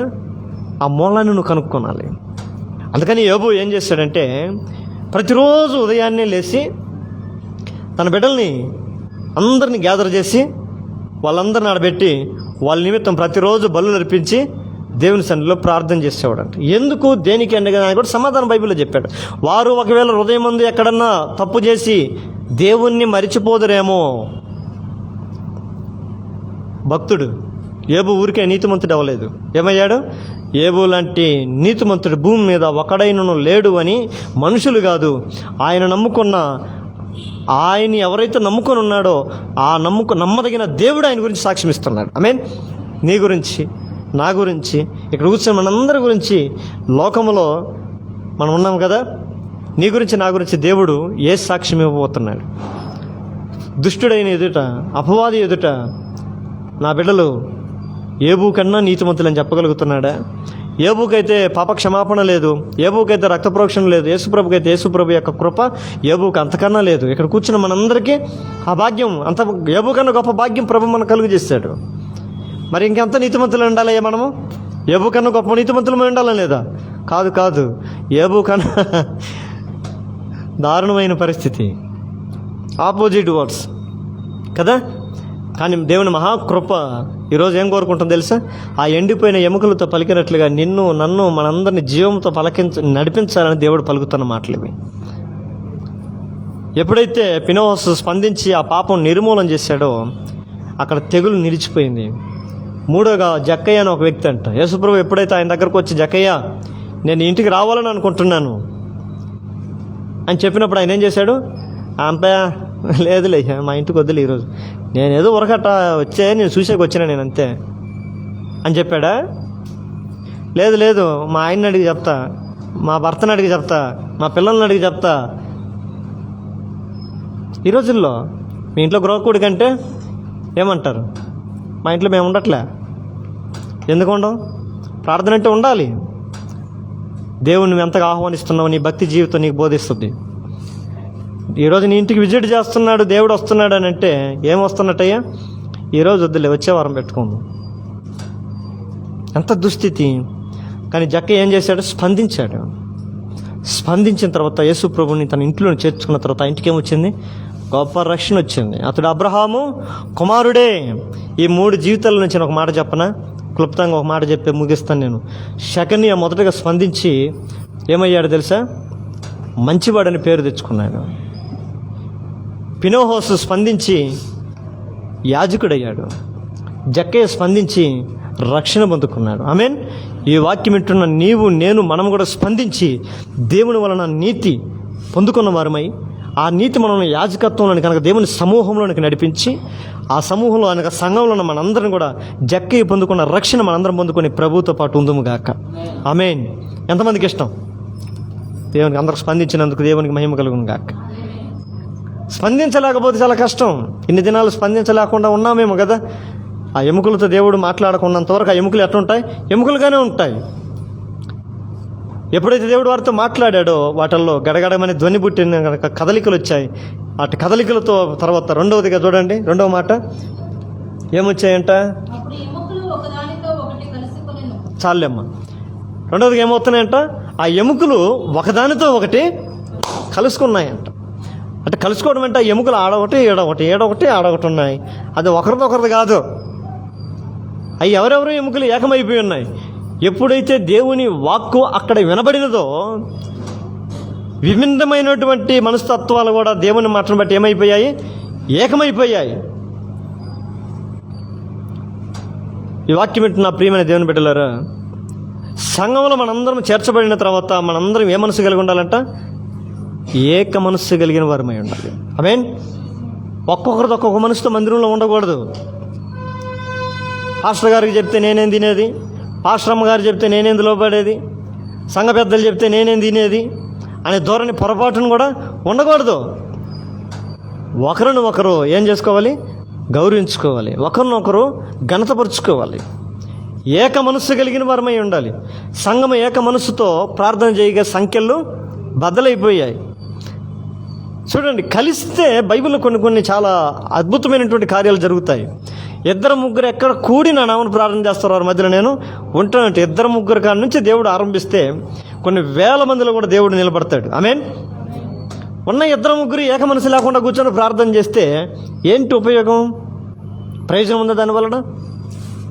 కనుక మొదటిగా సంఘము కానీ కుటుంబం కానీ సమాజం కానీ అభివృద్ధి చెందాలి అని అంటే మొట్టమొదటిగా ఏం కావాలి? కుటుంబం కలిసి ఉండాలి, ఐక్యత కలిగి ఉండాలి. మేము చిన్నప్పుడు చదువుకుంటూ ఉండాలి. మీకు ఎంతమంది తెలుసో తెలియదు ఆ కథ. ఒక ఊరిలో ఒక అడవిలో 4 ఎద్దులు ఉండేవంట. ఆ 4 ఎద్దులు ఉంటే ఆ 4 ఎద్దులు ఎంతో ఐక్యత కలిగి కలిసిమెలిసి ఉండేదంట. కష్టం వచ్చినా ఇబ్బంది వచ్చినా ఏమాత్రం కూడా ఒకటిదాన్ని ఒకటి విడిచిపెట్టి వెళ్ళేవి కదంట. నీరు తాగాలన్నా 4 కలిసే వెళ్తాయి. గడ్డి తినాలన్నా కూడా కలిసి 4 వెళ్తాయి. ఎక్కడికి వెళ్ళినా కూడా 4 కలిసే ఉంటాయంట. అదే అడవిలో అనేకమైన క్రూరమృగాలు వాటిని చూసి తినాలని చాలా ఆశపడ్డాయి. కానీ ఆ ఐక్యమత్యం ముందు అవి ఓడిపోతూనే ఉన్నాయంట. ఏదో ఒక రీతికి వచ్చి దాడి చేయాలనుకుంటే 4 కలిసి వాటిని పారదోలేవంట. కానీ ఆ అడవికి రాజు అయినటువంటి సింహం, ఆ అడవికి రాజైన సింహం కంట్లో ఆ 4 ఎద్దులు పడ్డాయంట. ఒకరోజు ఏదో ఒకరోజు వీటిని ఖచ్చితంగా నేను తినేయాలి అని చెప్పి శతవిధాలుగా ప్రయత్నం చేస్తుందంట సింహం ఆ ఎద్దులు తినడానికి. అనేక సార్లు వచ్చి వాటి మీద దాడి చేయాలనుకుంటే ఈ మిగిలిన 3 వచ్చి దాన్ని పారదోలేటట్టు చేసేవంట. చాలాసార్లు ప్రయత్నం చేసి ఓడిపోతుందంట అది. ఒకరోజు కూర్చొని అరే నేనేంది సింహానికి రాజు అయినాయండి, అప్పుడు నేను 4 ఎద్దుల్ని నేను ఏం చేయలేకపోతున్నానే అని చెప్పి ఏం చేస్తే నేను వీటిని తినగలను, ఏం చేస్తే నేను వీటిని జయించగలను అని కూర్చొని బాగా యోచన చేసిందంట. యోచన చేయగా వాటి బలం ఏదో తెలుసుకునేదంట. ఏంటి బలం? వాటి బలం అంటే ఐక్యత అనే బలం తెలుసుకునేదంట. ఓహో, అవి కలిసి ఉండటం బట్టే నేనేమి చేయలేకపోతున్నాను ఇక్కడ. అరే ఇప్పుడు నాకు దొరికిన పాయింట్ ఏంటంటే మొట్టమొదటిగా వాటిల్లో ఏం చేయాలి? గందరగోళం సృష్టించాలి, ఒకరినొకరు అసహించుకునేటట్లుగా. ఫస్ట్ ఆ ఐక్యతను నేను పాడు చేయాలి, వాటి సంబంధాన్ని నేను చెడగొట్టాలి అని చెప్పి ఒకరోజు తినడానికి పోకుండా మొట్టమొదటిగా మాట్లాడడానికి పోయిందంట. ఆ 4 ఎద్దులు అటుపక్క ఒకటి ఇటుపక్క ఒకటి 4 కలుసుకొని గడ్డి తింటుండగా బిజీగా ఉంటున్నాయంట. వాటి మధ్యలోకి పోయి ఆడిపోయి నిలబడిందంట ఎద్దురుగా. ఎద్దు ఒకసారి గాండ్రిచ్చిందంట. గాండ్రిచ్చాలి, అయ్యో ఎద్దు నేను తినడానికి రాలా, నేను నీతో మాట్లాడడానికి వచ్చాను చెప్పిందంట. ఏంటి చెప్పు అని అంటే ఏం లేదు, అసలుకే ఆ 3 ఎద్దులతో కూడా నేను మాట్లాడవలసి వచ్చాను ఇక్కడికి. ఏం చెప్పాయి తెలుసా నీకు? దీంట్లో అంతా నువ్వే వీక్ అంట, నువ్వు పనికి మనడు అంట. మేము 3 ఉండబట్టి అది బతుకుతూ ఉంది. మేము ముగ్గురం ఉండబట్టి అది క్షేమంగా ఉంది. మేము ముగ్గురం తోడు లేకపోతే అది ఎప్పుడో చచ్చిండు సింహం నోట్లో పడి అని నీ గురించి చెప్పుకుంటుంటే నేను విన్నాను అన్నయ్య అంట. అవునా, నిజంగా అట్ట అన్నయ్యా? నిజం, నేను ఎందుకు అర్థం చేసి లేకుంటే ఈ పాటికి ఎప్పుడో పడి తినేవాను కదా. చెప్పడానికి వచ్చి అమాయకు దానివని నువ్వు. వాళ్ళు నిన్ను ఆడుకుంటున్నారు, నిన్ను హేళన చేస్తున్నారు అని చెప్పి రకరకాలుగా చెప్పుడు మాటలని చెప్పి వాళ్ళకి చెవులోకి పోయి నిండుకునిందంట. దీనికి నిండుకొని ఇంకా ఆ మూడిటితో సావాసం చేయకుండా ఎడముఖం పెడముఖం పెట్టి తిరుగుతుందంట. వీటికి ఏమైంది? ఆ మూడిటికి అర్థం కాలే. ఏమైందండి నీకంటే ఏమైంది పడట. నేను ఇన్ని రోజులు మంచి వాళ్ళు అనుకున్నా, మిమ్మల్ని పనికిమాలిన వాళ్ళు, మీరు ఇట్టటోళ్ళు అట్టటోళ్ళు అని చెప్పి వాటి మధ్యలో విభేదాలు. అటు రోజుకి ఒక్కొక్క దగ్గర ఆయన పోయి చెప్పేసి వాళ్ళకి ఆ 4 ఏమైపోయాయంట? ఐక్యతను కోల్పోయాయి, విడిపోయాయి. అప్పుడు సింహం పని చాలా ఈజీగా కుదిరిందంట. అప్పుడు పోయి సింహం ఒకరోజు ఆ 4 ఎద్దులు మేస్తూ ఉంటే పరిగెత్తుకొని వెళ్ళి ఒక ఎద్దు మీద దాడి చేసి దాన్ని చీల్చి తినేస్తుంటే ఆ తిరిగి 3 ఎద్దులు చూస్తూనే ఉన్నాయంట. దానికి ఎట్టే గతి పట్టాలా, దానికి ఇదే గతి పట్టాలా, పాడైపోని సావని దాన్ని అనుకున్నాయంట. తర్వాత రోజు వచ్చి ఇంకొక ఎద్దు మీద పడిందంట. 4వ రోజు వచ్చి 4 ఎద్దుల మీద పడి 4 ముగిచ్చేసిందంట. దీని కారణం ఏమని అర్థమైంది మీకు? ఇందులో నీతి ఏమర్థమైంది? ఐక్యత లేకపోతే మన కుటుంబం కూడా, మన సంఘంలో కూడా ఏం కలిగి ఉండాలి? ఐక్యత కలిగి ఉండాలి. ఐక్యత లేని కుటుంబం విచ్ఛిన్నమైపోద్ది. ఈ రోజుల్లో కుటుంబాలు, ఒకప్పుడు కుటుంబాలు ఎలా ఉండేయంట? ఉమ్మడి కుటుంబాలని పేరు కలిగి ఉండేవి. ఇప్పుడు పెళ్ళి అయిపోయిన 2వ రోజే మాటలు, పెళ్ళి అయిపోయిన 3వ రోజే తగువులు, పెళ్లి రోజే తగువులు. కొన్ని పెళ్ళి అయిపోయిన దాకా ఎందుకు దేనికి మనుషుల్లో కలిసి ఉందాం అనే తాత్పర్యం మానవులలో లేదు. ఎవడైతే కలవలేను అని అనుకుంటాడో వాడు స్వార్థప్రియుడు. స్వార్థపరులందరూ కూడా దేవునికి ఇష్టం లేని వారిలో అదొక గుంపు. ఎవరైతే స్వార్థం కలిగి ఉంటాడో వాడు కలిసి ఉండడానికి ఇష్టపడ్డాడు. యేసు ప్రభు దేవుడు కూడా అవ్వని ఆదాముని మొదటగా చేసుకొని తన ఏదోని తోటలో పెట్టుకున్నాడు. ఐక్యతను చెదరగొట్టేవాడు సాతాను అక్కడ చేరిన తర్వాత ఏమీ లేనిపోని మాటలని చెప్పేశాడు, అవ్వను పాడు చేసేసాడు. ఈ రోజుల్లో సంఘంలో ఐక్యత లేకపోవటానికి కారణం ఏదన్నా ఉంది అంటే సాతాను మనలోనికి ప్రవేశించున్నాడని గుర్తుపెట్టుకోవాలి. సాతాను వస్తాడు, చేస్తాడని కాదు. ఎప్పుడైతే ఐక్యత లేని సంఘం ఉందో ఆల్రెడీ సాతాను ఎప్పుడో వాడు ప్రవేశించి తన సింహాసనం వేసుకొని ఉన్నాడని అర్థం. వాడు తన పని స్టార్ట్ చేశాడని అర్థం.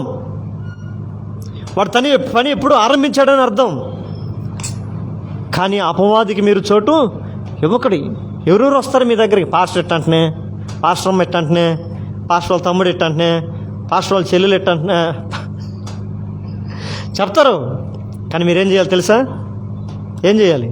అవునులే, నిజమేలే, నాకు తెలుసులే, అందుకే చర్చికి నేను పోతాను వస్తాను అంతే, నేను ఎవరితో పట్టించుకోను, నాకు సంబంధాలు లేవు. ఆ మాటే నిన్ను అపవాదికి దగ్గర చేస్తుంది. జాగ్రత్త. ఆ మాటే నిన్ను ఎక్కడ తెరుస్తుంది? దేవుని సహవాసానికి దూరం చేస్తుంది. వీఆర్ ఆల్ వన్ అని చెప్పగలిగినటువంటి సామర్థ్యత మనం కలిగి ఉండాలి. బలహీనతలు ఉన్నా ఒక్కొక్కరు అందరూ ఇప్పుడు మనందరం 50 మంది ఉన్నామంటే 50 మందికి ఒకే తత్వం ఉండదు. అన్ని రకరకాల భిన్నత్వాలు ఉంటాయి. ఇప్పుడు బెంగళూరులో ఒకే భాష ఉందయ్యా, ఎన్ని రకాల లాంగ్వేజెస్. అలా అని చెప్పి బెంగళూరులో ఏమన్నా ఉందా? అందరూ కలిసి ఎవరు పనులు చేసుకొని బతుకుతూ ఉన్నారు. అరుచుకుంటున్నా, కొట్టుకుంటున్నా, తన్నుకుంటున్నా, ఏం చేస్తున్నారు? వాళ్ళు బ్రతుకుతున్నారు. సంఘంలో కూడా రకరకాల భిన్నత్వం కలిగిన వారు ఉంటారు. ఒక్కొక్క మనస్తత్వం ఉంటుంది. ఇప్పుడు మనం ఏం చేయాలంటే వాటన్నింటిని సహించుకోవాలి, భరించుకోవాలి. ఒకరి భారంలో ఒకరు మీరు భరించుకోనవలను కదా అంటుంది వాక్యం. అర్థమవుతుందా? వాడు సరిలేదన్నయ్య, నేను వాడితో మాట్లాడను, వాడు ఏమోని కాడు, అసలు వాడు ఏంది, వాడు మనిషితో ఎట్ట మాట్లాడడం కూడా తెలియదు వాడికి. ఆ సిస్టర్ చూస్తే అసలుగా ఎట్ట మాట్లాడడం నాకు తెలియదు, అసలుగా అగౌరవంగా, అసలుగా ఆమెతో మాట్లాడితే నాకు 10 మందిలో నాకే అగౌరవం అయిపోతుంది అని అనుకుంటూ ఉంటాం. ఆ రీతిగా కాదు, ఇక్కడ గౌరవాలు కోరుకోకూడదు. ఏం చేయాలి? ప్రతి వారిని మంచి దారికి తీసుకొని రావటానికి యేసుక్రీస్తు నామమును బట్టి ప్రతి ఒక్కరు ప్రయాసపడి వారు ఇందురుగాక. అంటే దారి తప్పిపోతున్న వారిని మనం ఏం చేయాలి? మంచి దారికి తీసుకొని రావాలి. చూస్తూ ఉన్నామనుకో ఏమైపోతాం? రేపు మనం ఇబ్బందులు పడినప్పుడు ఇంకొకరు కూడా చూస్తూనే ఉంటారు.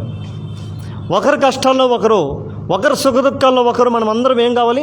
పాలు పంపులు పొందుకోవాలి. అయితే ఈ రోజుల్లో బర్త్డేలలో పాల్గొంటారు, శుభకార్యాలు పాల్గొంటారు, కష్టాల్లో పాల్గొనే క్రైస్తవులు చాలా తక్కువ. కానీ క్రైస్తవుల గుణం అలాంటిది కాదు. బుద్ధిమంతుడి మనసు ప్రలాపించు వారి ఇంటి మీద ఉంటుంది, భక్తిహీనుని మనసు విందు జరుగుతున్న ఇంటి మీద ఉంటుందంట. ఎక్కడ ఉంటుంది? ఎక్కడ ఉంటుందిరా?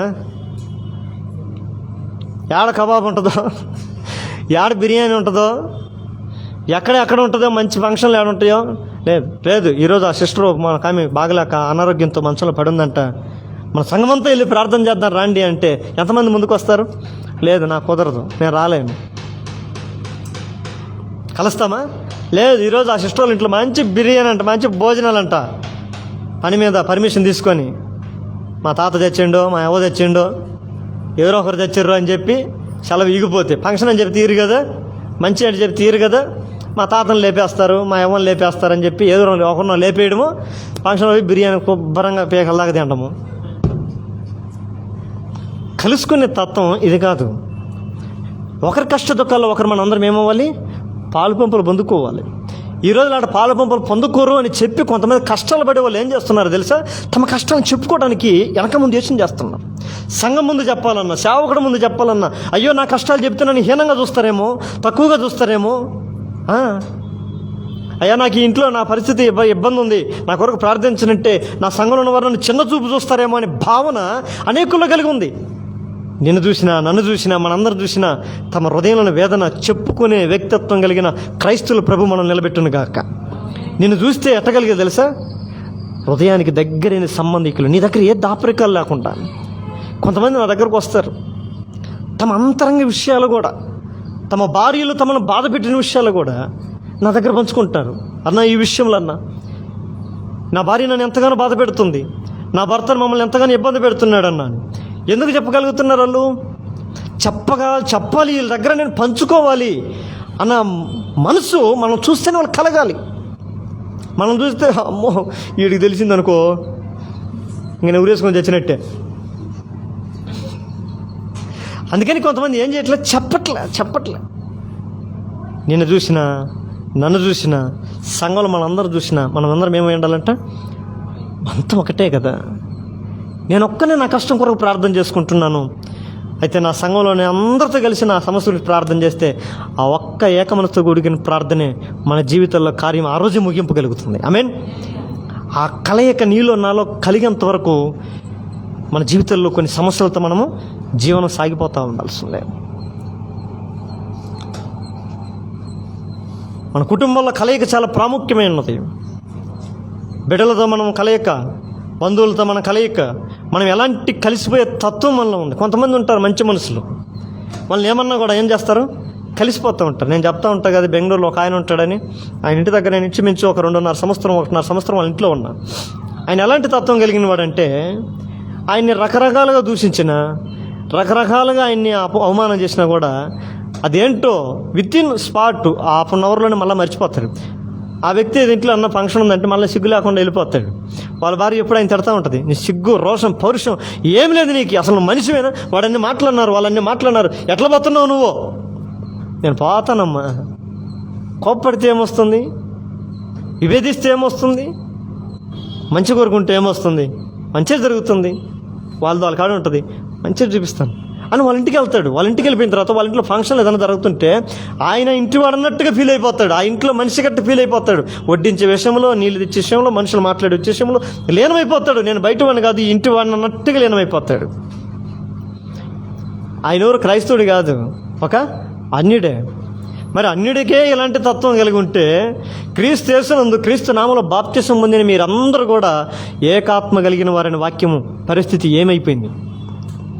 దేవుడు ఆత్మ విభజించబడ్డా? దేవుడు నీ మీద ఒక ఆత్మ, ఆయన మీద ఆత్మ పెట్టడానికి దేవుడు ఆత్మ ఉన్నాడు, ఆత్మలై లేడు. అయితే దురాత్మలకు ఉంది, దురాత్మలు అని ఉన్నాయి. ఏమున్నాయి? అయితే దేవుడు ఆత్మలు కాదు, దేవుని ఆత్మ. పరిశుద్ధాత్ములు కాదు, పరిశుద్ధాత్ముడు. యేసుక్రీస్తు నామములో బాప్తిసం పొందిన మనందరము కూడా పరిశుద్ధాత్మను వరమును మనము పొందుకుంటుమి. ఆమేన్. ఎవరికైతే పరిశుద్ధాత్మను అనుభవంలో ఉంటారో, ఎవరినైతే పరిశుద్ధాత్ముడు నివాసం చేస్తున్నారో వారందరికీ ఒక మనసు ఉంటుంది, క్రీస్తు యేసుకు కలిగిన మనస్సు. అది ఏ మనసు అంటే అందరితో కలిసిపోయే మనస్సు. దేవునికి మహిమ కలుగును గాక. చూడండి, ఇంకా మీ కుటుంబంలో ఎవరితన్నా విరోధం ఉంటే మానుకోండి. నీ బంధువులతో ఎవరితన్నా కోపతాపాలు ఉంటే నువ్వే వెళ్ళి మొదటగా, తప్పులేదు. ఎందుకని నా వలన మీకేమైనా ఇబ్బంది కలిగిందా? నేను పొరపాట్లు ఏమన్నా కోపంలో ఏమన్నా మాట్లాడుంటే ఐఎమ్ సారీ, నన్ను క్షమించండి, నేను అట్లా మాట్లాడుకుండాల్సింది. నువ్వు నాకెంతో మంచివాడివి, నువ్వు నాకెంత అవసరం, నిన్ను ఆ రీతి మాట్లాడకూడదు అనండి. అవతల శత్రువు కఠినుడైన ఏమైపోతాడు? వాడిని ఒకళ్ళు నిన్ను హీనం చేయని, డోంట్ వరీ. వాడు నిన్ను హీనం చేసిన దేవుని దృష్టిలో నువ్వు గొప్పవాడు అవుతావు. ఆమేన్. నువ్వు మనుషుల దృష్టిలో గొప్పవాడు అనిపించుకోవాలనుకుంటున్నావా? దేవుని దృష్టిలో నువ్వు నీచమైపోతావు. నువ్వు దేవుని దృష్టిలో గొప్పవాడిగా ఉండాలి అని అంటే మనుషుల దృష్టిలో ఏమైపోవాలి? హీనమనిపించుకున్నా పర్వాలేదు. అయ్యా, నువ్వు ఎంత తగ్గిపోయినా పర్వాలేదు, నువ్వెంత దిగజారిపోయినా పర్వాలేదు, నువ్వు లోకంలో మనుషులు ఎదుట ఎంత దిగజారిపోయిన స్థితిలోనికి నువ్వు వెళ్తుంటావో, నువ్వు నా దేవుని స్థితిలో అంత ఉన్నతమైన స్థితిలోనికి నువ్వు వెళ్ళగలుగుతావు. ఆమేన్. అందుకని యేసుప్రభు కూడా అన్నాడు, ఒకరోజు కూర్చొని అందరు కూర్చొని ఉంటే ఆ శిశువులు ఇట్లా కూర్చొని, నీలో నేను గొప్ప, రే ఎవర్రా మీరందరూ గొప్ప అంటున్నారు, నేను రా గొప్ప అని పేతురు అన్నాడు. చూడు నా ఇంటిలో ఎన్ని ఊడిపోయాయి, నేను ముసలోడు రా, మీలో పెద్దోని నేను గొప్ప అని అంటే వీళ్ళందరూ అన్నారంట, అట్టగాదులే అయ్యో, మొదట మేము యేసుప్రభుని కనుక్కొనిందని జబదయి కుమారులు వాళ్ళు అన్నారంట, మేమే గొప్ప. అప్పుడు యేసుప్రభు చూసి అరే నాయన వీళ్ళు తనుకొని చచ్చితట్టారు గొప్పలు, అసలు నా దగ్గర ఉండి గొప్పల గురించి అనుకోవడం ఏంట్రా అని చెప్పి, వీళ్ళతో మాటలు అనవసరం అని చెప్పి సీదా పోయి ఒక పాత్ర తీసుకొని ఆ పాత్రని నీళ్ళు పెట్టుకొని నడుము గుడ్డ కట్టుకొని పోయి టక్కన ఎవడైతే నేను గొప్ప అని ఆరంభం చేశాడో వాడికి పాదాల కడిపి కూర్చున్నాడంట. వాడు ఎగిరిపడి లేచి, అయ్యా ఏంది నా కాళ్ళు కడుకొచ్చు, నువ్వు ఇటు పెట్టను ఆయన కాళ్ళు ఇటు పెట్టు, నీ కాళ్ళు నేను కడగాలన్నాడంట. అయ్యా నువ్వేది నా కాళ్ళు కడగడం, నువ్వు ఇట్లా పెట్టు ఫస్ట్ అని చెప్పి కాళ్ళు అందరు కడిగించుకుంటూ వచ్చాడంట. లాస్ట్కి పేతురు దగ్గరకు వచ్చాడంట. నాకు ఇక్కడ చదువుతున్నప్పుడు చాలా ఆశ్చర్యం అయిపోద్ది. మిగిలిన 11 మాత్రం సైలెంట్ గడిగించుకున్నారు. కడిగితే కడుగు శుభ్రం కడుగు, ఇంకొద్ది బాగా కడుగు అన్నట్టు గడిగించుకున్నారేమో. కానీ పేతురు మాత్రం స్పందించాడు. పేతురు దగ్గరికి ఎప్పుడైతే దేవుడు ఇచ్చాడో పేతురు దగ్గర పెట్టి పాత్ర పెడతానే, పేతురు నీ కాళ్ళు ఈ పాత్రలో పెట్టి నేను కడగాలంటే, అయ్యా నువ్వు నా కాళ్ళు నువ్వు కడగకూడదు, నా కాళ్ళు కడగడానికి అసలుకి అయ్యో అమ్మా అనుకుంటే వద్దు ప్రభు అన్నాడంట. పేతురు నువ్వు అట్లా అనొద్దు, నేను ఎందుకు నీ కాళ్ళు కడగాలో నీకు ఇప్పుడు తెలియదు, కానీ కడిగిన తర్వాత చెప్తానంటే, అయ్యా లేదు నేను ఒప్పుకోను అయ్యా, సస్యమేరా నేను ఒప్పుకోను. అప్పుడు అంటాడంట, నేను ఈ కాళ్ళు నీకు కడగపోతే నాలో నీకు పాలు పంపులే లేవన్నాడంట. ఓయమ్మ అట్టయితే కాళ్ళు కాదు, శుభ్రంగా లక్ష తెచ్చి స్నానమే చేసి నాకు, శుభ్రంగా స్నానమే చేసి నాకు అని చెప్పిన తర్వాత కడిగించుకుంటాడంట. ఈ మిగిలిన వాళ్ళు అన్నారా మాట? పేతురు అన్నాడు. కాబట్టి పేతురుని ఏం చేశాడు తెలుసా? పేతురు నీ మీదే నా సంగమన కడతాను. ఆమేన్. పేతురు వాళ్ళందరికీ ఏమయ్యాడు తెలుసా? ఏమయ్యాడు? అరే ఎదవైపోయాడు. ఏమైపోయాడయ్యా? ఆ 12 మందిలో మొట్టమొదటిగా ప్రథమ శిష్యుడిగా పోస్తులేని పేతురు అనబడ్డాడు. ఆమేన్. దేవునికి మహిమ కలుగును గాక. సేవకుడు నిన్ను గౌరవిస్తున్నాడంటే నీకడ గొప్పతనం ఉందని కాదు, దేవుడు అతనికి నేర్పించిన స్వభావం. అదే స్వభావం అదే ఆత్మ నీలో ఉంటే నువ్వేం చేయాలి? తిరిగి గౌరవించడం నేర్చుకోవాలి. అందుకని క్రైస్తవులంతా ఏం చేస్తారు? వందనాలండి, వందనాలు. మీరేమంటారు? ప్రజలాడండి అంటారు కొంతమంది, పాపం ధ్యానంగా. కొందరు అంటారు సరే చేతులు కూడా ఎత్తి పెట్టరు, తలెట్టంటారు. దేవుని ఆత్మ అంతా ఒకటే. ఆమేన్. ఆ ఆత్మ అందరినీ కలుపుకునేటట్లుగా చేస్తుంది. దేవునికి స్తోత్రం. ఇప్పుడు మనం ఏం చేయాలంట? ఆ ఎముకలన్నీ ఏమయ్యాయంటయా? దేవుని స్వరమీనంగానే కలుసుకున్నాయంట. ఈ మాట అన్న మీరందరూ కూడా ఒకరినొకరు కలుసుకొని దేవుని ఏక మనసును పొందుకుందరుగాక. ఆమేన్. ఎంతమందికి ఇష్టం? దేవునికి స్తోత్రం కలుగునుగా. దేవుని ఆత్మ ఐక్యత కలిగించే ఆత్మ కలిగించు ఐక్యత యందు మనం ఒకరినొకరు కాపాడుకుని బద్దులమై ఉండమని ఎబ్రీ పత్రికలో వాక్యం తెలుస్తుంది. ఆత్మ ఏం కలిగిస్తుంది? ఐక్యత. ఒకవేళ ఇతరులు వేరే విషయాలు సాడీలు చెప్పుకోవటం, వాడు మంచివాడు కాదు, ఈ మంచిది కాదు, వాడు మంచిది కాదు అనే విషయాలు ఉంటే ఇప్పుడే వాటన్నిటిని ఏం చేయాలంట? తొలగించుకోవాలి. మనంతా ఒకటే. ఒకటి గుర్తుపెట్టుకో, నువ్వెంత చెడ్డోడివైనా నీ గురించి నువ్వు చెడుగా చెప్పుకుంటావు. బయట చెప్పుకుంటారా? నేను చెడ్డోని, నేను తాగుడుపోతాను, నేను తిరుగుబోతాను, నేను తిండిపోతాను, నేను పనికిమాలినోని అని మన గురించి మనం ఏదైనా చెప్పుకుంటామా? మనం ఎంత చెడ్డోళ్ళమైనా మన గురించి మనం బయట ఏం చెప్పుకుంటాం? మంచిగా చెప్పుకొని మనం ఎంత చెడ్డోళ్ళమైనా అవతల మనకు ఘనత ఇవ్వాలని కోరుకుంటాం. రైట్? కరెక్టా కదయ్యా నేను చెప్పేది? అర్థమవుతుందా? ఇప్పుడు మనకైతే మనం మంచిగా అనిపించుకోవటం కాదు, మనకి ఏ విధమైన ఘనత కావాలని మనం కోరుకుంటామో అవతల వారికి కూడా అదే ఘనత ఇచ్చేవారమై ఉందుము గాక. ఆమేన్. అందుకని యేసుప్రభు మత్తయి సువార్తలో అంటాడు, మీకు ఏదైతే కావాలని మీరు కోరుకుందరో అట్టి వాటిని మీరు ఇతరులకు కూడా మీరు చేయుడి అంటాడు. ఆమేన్. ఇతరులకు మనకైతే ఏదైతే ఇతరుల నుంచి మనకు కావాలని కోరుకుంటామో, ఇతరులు నాకు గౌరవం ఇవ్వాలి, ఇతరులు నాకు రెస్పెక్ట్ ఇవ్వాలి, ఇతరులు నాకు ఉన్నత స్థితిలో పెట్టాలి, ఇతరులు నన్ను గణపరచాలని అనుకుంటామో ఆ కోరిక కలిగిన ప్రతి ఒక్క వ్యక్తి ఇతరులను కూడా అదే ఉద్దేశంతో చూసేవారమై ఉందుము గాక. కనుక రెండవ కలిగినటువంటి మాట ఏంటంట అవి ఒకదాన్ని ఒకటి కలుసుకున్నాయి. చాలమ్మా, కలుసుకున్నాయంట. అందుకని కీర్తన 133లో ఒక మాట అంటాడు, సహోదరులు ఐక్యత కలిగి నివసించుట. చెప్పాలా ఎన్ని బైబిల్ ఎంతమంది చదువుతారు ప్రతిరోజు ఉదయం సాయంకాలం బైబిల్లో? కుటుంబ ప్రార్థన ఎన్ని కుటుంబాలు జరుగుతున్నాయి? ఏంద్ర నాయన, బాబు మేలు, నాన్నమ్మ గారి మేలే, ఇంకెవరు ఇంట్లో కుటుంబ ప్రార్థన జరగట్లేదా? ప్రతిరోజు నీ కుటుంబంలో కుటుంబ ప్రార్థన చేస్తే ఏమవుతుంది తెలుసా? ఫస్ట్ నువ్వు దేవునితో కలుసుకోలేకపోతే నువ్వు మనుషులతో నువ్వు కలుసుకోలేవు జీవితంలో. ఇంకా ఉదయం ఆరంభం దేవునితో నువ్వు కలుసుకోగలిగితే ఇంకా లోకం నీతో కలవదు. అర్థమవుతుందా? రాత్రి ముగింపులో నువ్వు దేవునితో కలుసుకుని పడుకో, ఉదయాన్నే జయ జీవితంతో దేవుడు నీకు ఇస్తాడు. అర్థమవుతుందా? ప్రతి కుటుంబాల్లో కూడా కంపల్సరిగా కుటుంబ ప్రార్థనలు కలిగేవారు ఇందురుగాక. ఏ కుటుంబంలో అయితే ప్రార్థన ఉండదో అక్కడ సాతాను సింహాసనం ఉంటుంది. ఏ కుటుంబంలో అయితే కుటుంబ ప్రార్థన జరుగుతుందో అక్కడ దేవుని సింహాసనం ఉంటుంది. ఎక్కడైతే కుటుంబ ప్రార్థన జరుగుతుందో దేవుని సింహాసనం ఉంటుందో అక్కడ దేవుని న్యాయ విధులు, దేవుని కార్యాలు జరుగుతాయి. ఎక్కడైతే కుటుంబ ప్రార్థన లేని కుటుంబం ఉంటుందో అక్కడ సాతాను సింహాసనం ఉంటుంది. సాతాను ఎక్కడైతే సింహాసనం వేసి కూర్చుంటాడో అక్కడ అల్లర్లు ఉంటాయి, నీచ కార్యాలు ఉంటాయి, రోగాలు ఉంటాయి, బలహీనతలు ఉంటాయి, అసమాధానాలు ఉంటాయి, అక్కర్లు ఉంటాయి, ఇరుకులు ఉంటాయి, ఇబ్బందులు ఉంటాయి, సమస్యలు ఉంటాయి, అప్పులు ఉంటాయి, అన్నీ ఉంటాయి. ఎన్ని తొలగిపోవాలంటే ఈ మధ్యాహ్న కాల సమయంలో నుంచి మనం ఏం చేయాలి తెలుసా? నా ఇంట్లో యేసుప్రభు సింహాసనం ఉండును గాక. మనం ఏం చేద్దామమ్మా? సాతాను సింహాసనం జాలని చెప్పి దానికి పూజలు చేస్తామని అనుకో, కష్టం. క్రీస్తు సింహాసనం ఎదుట మనం సాగిలపడి వారమై ఉండాలి ప్రతిరోజు. ఆ దేవునితో కలుసుకునే అనుభవం మొట్టమొదటిగా అది. మన దేవునితో కలుసుకోలేకపోతే ఇంకా సాధ్యమేనా? లే. ప్రతిరోజు దేవుని వాక్యమును ధ్యానించాలి, కంపల్సరీగా ధ్యానించాలి. మీకు తెలుసో లేదో, నేను ఇప్పుడు పనికి జాయిన్ అయ్యి లాస్ట్ మంత్ 13th జాయిన్ అయినాను పనికి. దేవుని వాక్యం ధ్యానించడానికి కూడా సమయం సరిపోవట్లే నాకు. హెచ్చుగా ఇంకా ఆ పని మీద కూర్చొని మొబైల్ ఓపెన్ చేసుకుని మొబైల్లో వాక్యం చదువుకోవటానికి కూర్చుంటే కళ్ళన్నీ మసగ్గమ్ముతాయి. బాగా చదివి మీకు మసగ్గ, మేము ఫోన్లు గంటలు చూస్తే నాకైతే మసగ్గమ్ముతాయి. కొంచెం ఫోన్ 8 గంటల సేపు చూశాను అనుకో, మళ్ళీ కొంచెంసేపు ఏం కనపడ, కొద్దిసేపు చాలా బాధ కలుగుతుంటుంది. అయ్యో దేవుని వాక్యం బైబిల్ నా చేతిలో రాలేకపోతుంది, చదవలేకపోతుంది, చాలా బాధ కలుగుతుంటుంది. నేటి దినాన్ని కూడా నేను రాత్రి ఇంటికి వచ్చేసాను, 11:30 ఇంటికి వచ్చేళ్ళకి.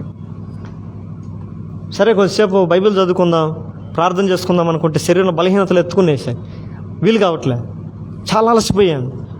సరే ఉదయాన్నే లేద్దాం అనుకున్నాను, పడుకున్నాను, నిద్ర పట్టట్లే, చాలాసేపు నిద్ర పట్టలే, అట్లా 2-3 అయింది. సరేలే ఉదయం లేచి చదువుకుందాం అని కూడా లేచాలకు ఉదయం 6 అయింది. ప్రభా, నేనే ఇంత దౌర్భాగ్య స్థితిలో ఉంటే, నేనే ఇంత బలహీనతల్లో ఉంటే ఇంకా నా సంఘం నాకు అప్పచెప్పిన వారు ఇంకెంత బలహీనతలతో ఉంటారు ప్రభా, నన్ను క్షమించి. నేను ఏ వాక్యం చెప్పాలో కూడా నాకు సమర్థత నాకు కలగట్లేదు. నీ మీద పరిపూర్ణంగా ఆధారపడుతున్నాను. నీవే నాలో ఉండి మాట్లాడని ప్రార్థన చేసుకొని చేయి నిలబడ్డమే. ఆమేన్. ఎందుకంటే నేను సిద్ధపడలేకపోయినాను. నువ్వు మాట్లాడే సాధనంగా నీవే నన్ను సిద్ధపరచుకొని దేవునికి అప్పచెప్పుకున్నాను. ఆమేన్. దేవునికి సిద్ధం చేయబడాలి అంటే మొట్టమొదటి మనం ఏం చేయాలి? ఆయనతో కలుసుకోవాలి, ఏకమైపోవాలి. కలుసుకుంటే ఏం కలుగుతుందంట? ఐక్యత కలిగితే, సహోదరులు ఐక్యత కలిగి నివసించుట ఎంత మేలు, ఎంత మనోహరం. సంఘంలో ఐక్యత కలిగి ఉండండి. కొత్త వారు మన సంఘంలోకి వచ్చిన తర్వాత మనం చూసి ఏమవ్వాలి? ఆ ప్రేమ ఏంటి, ఆ ఆప్యాయత ఏంటి, అలా ఉండాలి. అరే మా ఇంట్లో వాళ్ళు కూడా మమ్మల్ని ప్రేమియరు, మా ఇంట్లో కూడా మమ్మల్ని ఇష్టపడరు, మా ఇంట్లో కూడా మమ్మల్ని హక్కును చేర్చుకోరు. అన్నీ ఉంటే దగ్గర ఉంటారు, బెల్లం ఉన్న దగ్గర ఈగలు ఉన్నట్టుగా. అది ఈ సంఘంలోకి పోయిన తర్వాత మేము ఎవరో తెలిగిపోయినా, మేము ఎలాంటి వారో తెలిగిపోయినా, మేము ఏ వారో తెలిగిపోయినా కానీ అసలు ఆ ప్రేమ ఏంటి, అదే కదా దేవుని ప్రేమ అన్నట్టుగా ఆకర్షితులయ్యో ప్రేమ కలిగిన సంఘంగా మనం మార్చబడాలి. ఆమేన్. కొత్త వారు వందనాలు కూడా చెప్పరు కొంతమంది. మనకెందుకు, ఏదో కొత్త జంతువులు చూసినట్టుగా, ఇంత జంతువులు చూసినట్టుగా ప్రేమతో ఆహ్వానించాలి మందిరంలోకి ఎవరు వచ్చినా కూడా. ఆమేన్. పురుషులు వస్తే పురుషులు వాళ్ళతో ఆప్యాయంగా మాట్లాడాలి. మీ పేరేంటి, మీరు ఎక్కడి నుంచి వచ్చారు, వాళ్ళ నెంబర్లు తీసుకోవాలి, వాళ్ళతో కలిసి మాట్లాడాలి. నీ కుటుంబంలోనికి దేవుడు ఒక వ్యక్తిని పంపించాడు అంటే నీకు ఒక కొద్దిగా బలం ఇచ్చాడు అంటే, ఇంకొక వ్యక్తి వచ్చాడంటే ఇంకొక బలం పెరిగిందని బలహీనంగా చూడకూడదు కదా. ప్రతి ఒక్కరిని మనం ఆప్యాయ మనసుతో, నిండు మనసుతో మనం వాళ్ళ హృదయంలోనికి, సంఘంలోనికి ఆహ్వానించాలి. కాబట్టి నా ప్రియమైన దేవుని బిడ్డలారా, ప్రభు చిత్తమైతే వచ్చే వారం ఈ మిగిలినటువంటి 3వ మాటను మనం జ్ఞాపకం చేసుకుందాం. ఇప్పుడు 2 మాటలు చూస్తూ వచ్చాం. ఎండిపోయిన ఎముకలు మహాసైన్యమై నిలబడడానికి జరిగినటువంటి కొన్ని కారణాలు, 2 కారణాలు చూస్తాం. మొదటి ఏంటి, దేవుడు వాక్యం విన్నప్పుడు వాటిలో ఏమొచ్చింది, కదలికలు వచ్చాయి, స్పందించాయి. నెంబర్ 2, కదిలిన ప్రతి ఒక్కటి, స్పందించిన ప్రతి ఒక్కటి కూడా ఏమయ్యాయి, కలుసుకున్నాయి, ఒకదానిది ఒకటి కలుసుకున్నాయి. అదే కలుసుకునే తత్వంతో మన మోకాళ్ళ మీదకి వద్దాం. ప్రతి ఒక్కరు మోకాళ్ళ మీదకి రండి, అందరు మోకాళ్ళ మీదకి వద్దాం. దేవా, ఎండిపోయిన స్థితి మాది అయ్యి ఉండొచ్చు, ఎండిపోయిన జీవితం మా బ్రతుకులు అయ్యి ఉండొచ్చు. ఈ దినమున మనం ఒక గొప్ప సైన్యం వల్ల మమ్మల్ని మార్చాలని నీ దాసుని ద్వారా మాతో మాట్లాడుతూ వచ్చాం. యెహెజ్కేలు ద్వారా ఎండిపోయిన ఎముకలతో మాట్లాడినట్లుగా నీ దాసుని ద్వారా ఇదిగో ఈ మధ్యాహ్న కాల సమయంలో తండ్రి, నా ఎండిపోయిన స్థితిని చూసి నాతో మాట్లాడుతూ వచ్చాం. ఆత్మీయతలో ఎండిపోయిన స్థితి కలిగి ఉన్నానేమో నా ప్రభువా, నన్ను కరుణించు. అనేక సార్లు నీ దాసుడు తన నోటి మూరగా వాడబడి అనేక సార్లు మాతో మాట్లాడుతున్నప్పటికీ స్పందన లేని, జీవం లేని జీవితం వల్ల మేము బ్రతుకుతూ వచ్చామేమో. మనందరం పాపముల చేతన, అపరాధముల చేతన చచ్చిన వారమై ఉండగా క్రీస్తు యేసు యొక్క కృపచేత మనం బ్రతికించునని వాక్యం సెలవిస్తుంది. దేవా, నేను ఇంకనూ చనిపోయిన స్థితిలో ఉన్నానైనా, నాలో ఇంకా జీవం అనేది లేదా, నీ ఆత్మ అనేది నాలో ప్రభావం కలిగించట్లేదా? ఇదిగో ఈ మధ్యాహ్న కాల సమయంలో నన్ను కదిలించున్నాయన. కదిలించి నీటి దగ్గర, కోనేటి దగ్గర స్వస్థత పొందుకున్నాడు ఒక రోగి. కదలికలు నీలో జరిగితే దేవుడు కార్యాలు జరిగించడం ఆరంభించబోతున్నాడు. ఇక నువ్వు నీ జీవితంలో అలాంటి కదలికలు లేకపోతే దేవుడు నిన్ను దాటిపోతాడు. ఇదిగో హృదయం అనే తలుపు వద్ద నిలుచుండి నేను తట్టుచున్నాను.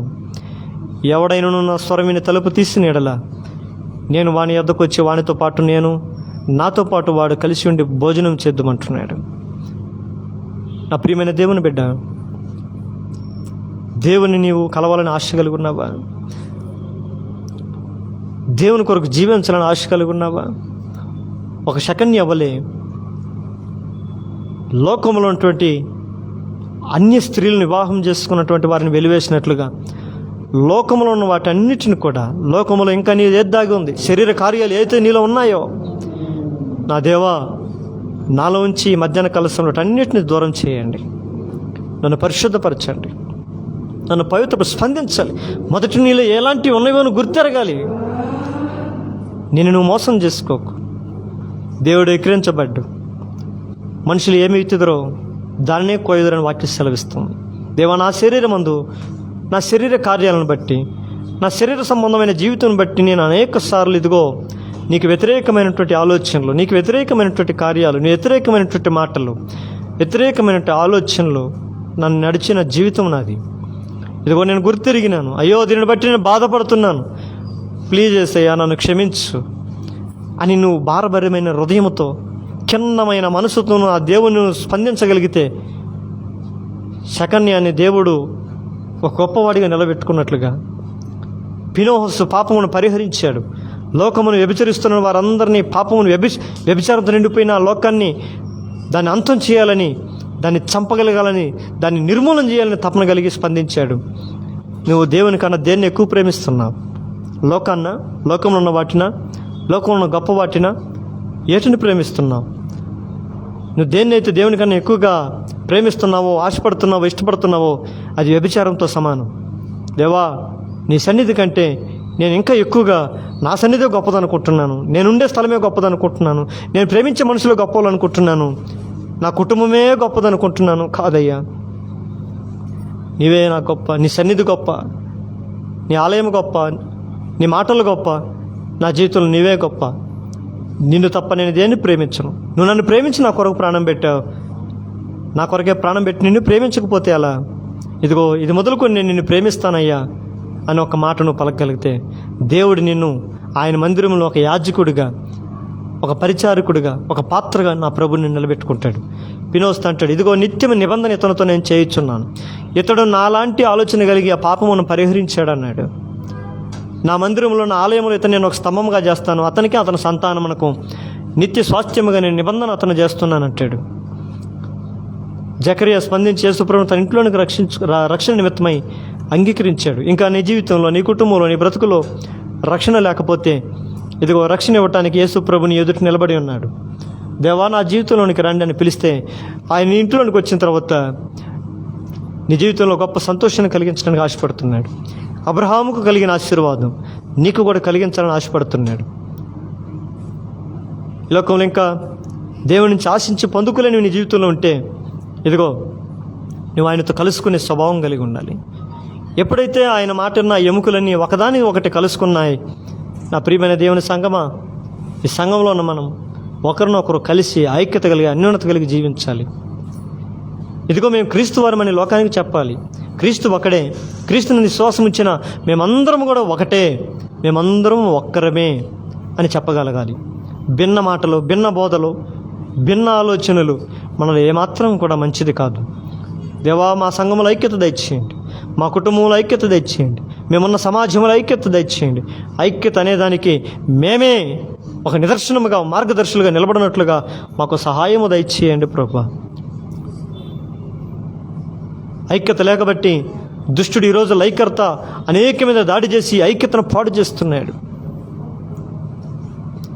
ఈ మధ్యాహ్న కాల సమయంలో తండ్రి, మేము ఐక్యపరచబడిన వారమై, ఆత్మ కలిగించు ఐక్యతని బంధమందు మేము అతకబడిన వారమై, ఏక మనస్సు, ఏక ఆత్మ, ఏక ప్రభావం, ఏక అభిప్రాయాలు కలిగి నీ సన్నిధిలో, సంఘంలో, సమాజంలో, కుటుంబంలో మేము జీవించినట్లుగా మాకు సహాయము దయచేయండి అని ప్రార్థన చేసుకుందాం.